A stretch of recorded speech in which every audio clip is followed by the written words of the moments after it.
달콤한 말씀, 행복한 하루. 오늘도 하나님 말씀 앞에 오신 강서 공동체 여러분들을 환영합니다.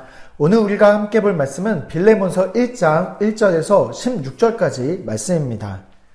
그리스도 예수를 위하여 갇힌 자 된 바울과 및 형제 디모데는 우리의 사랑을 받은 자요 동역자인 빌레몬과 자매 아비아와 우리와 함께 병사된 아키뽀와 내 집에 있는 교회에 편지하노니 하나님 우리 아버지와 주 예수 그리스도부터 은혜와 평강이 너희에게 있을지어다.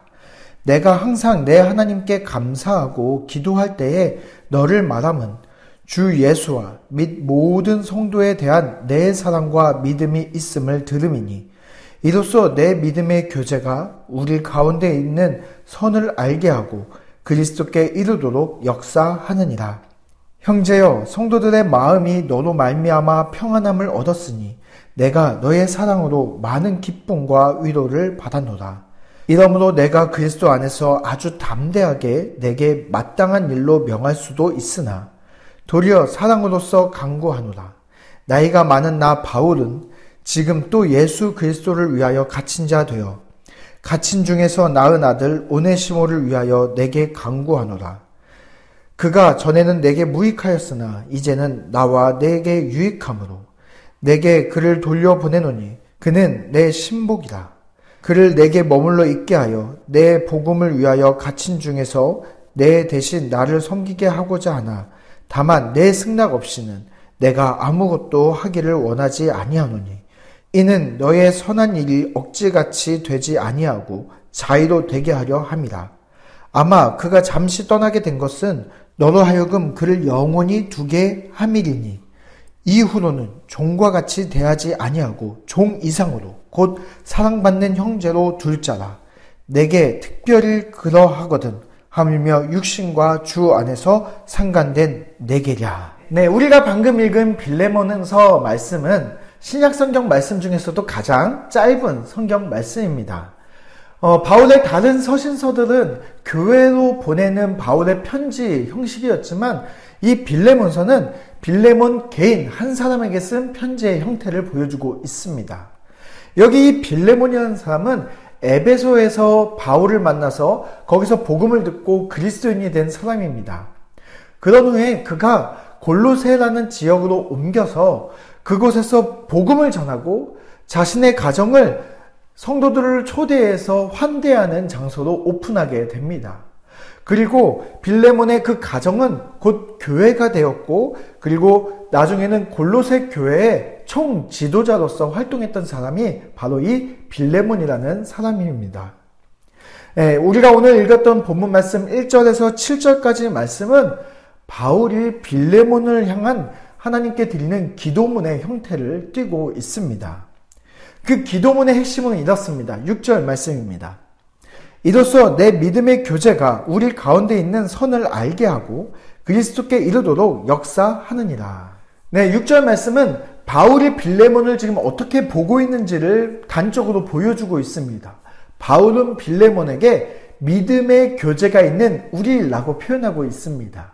여기 이 믿음의 교제가 바로 우리가 잘 알고 있는 코이노니아라는 표현입니다. 코이노니아, 동역자라는 표현인데 예수 그리스도를 위하여 함께 일하는 자라고 보고 있는 것입니다. 그래서 이 코이노니아가 바로 이 빌레몬서의 핵심 단어입니다. 8절부터는 바울이 빌레몬에게 쓴 편지에 본격적인 하고 싶은 이야기가 담겨져 있는데요. 우리가 함께 9절과 10절 말씀을 읽어보도록 하겠습니다. 도리어 사랑으로서 간구하노라. 나이가 많은 나 바울은 지금 또 예수 그리스도를 위하여 갇힌 자 되어 갇힌 중에서 낳은 아들 오네시모를 위하여 내게 간구하노라. 네, 바울은 지금 로마 감옥에서 빌레몬의 종이었던 오네시모라는 사람을 만났다라고 이야기를 하고 있습니다.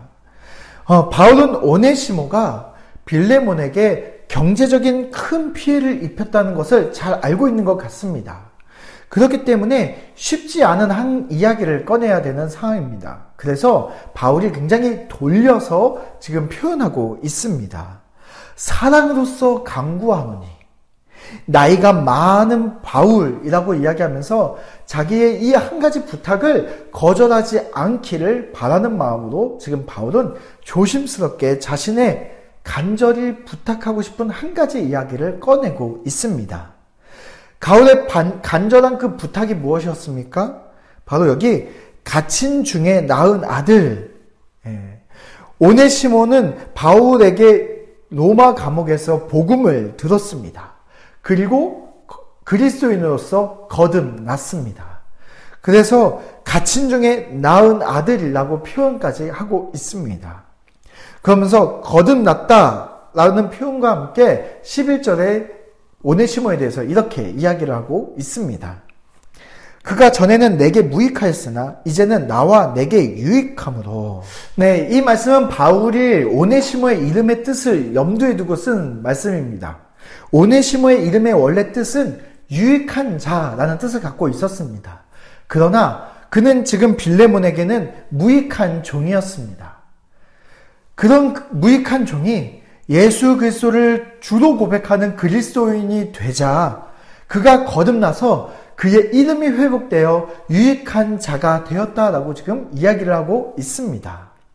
이제 오네시모는 무익한 자에서 유익한 자로, 그것도 빌레몬 한 사람이 아니라 나와 내게 유익한 자가 되었다라고 이야기를 하고 있습니다. 여기 나와 너는 바울과 빌레몬을 포함해서 그 둘을 연결해주는 교회 공동체 모두에게 유익한 자, 바로 코이노니아, 예수 그리스도를 위하여 함께 일하는 자가 되었다라고 이야기를 하고 있습니다.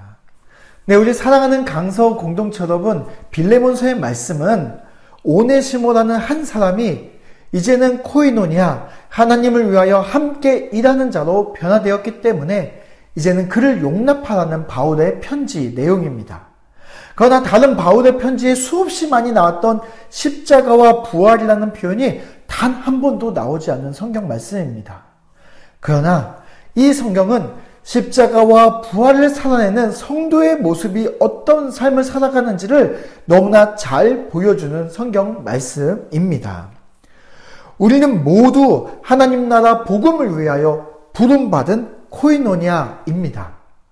그러나 하나님께서는 하나님께 대하여 이전에는 무익한 자들이었으나 이제는 하나님께 대하여 유익한 자로 변화시켜 주신 하나님의 놀라운 복음의 이야기를 우리는 살아내고 있습니다. 오늘 하루 정말 무익한 종으로서 우리가 받은 은혜를 기억하며 이제는 하나님 앞에 정말 유익한 종의 삶을 살아가는 강서 공동체 우리 모든 코이노니아의 삶이 되시기를 바랍니다.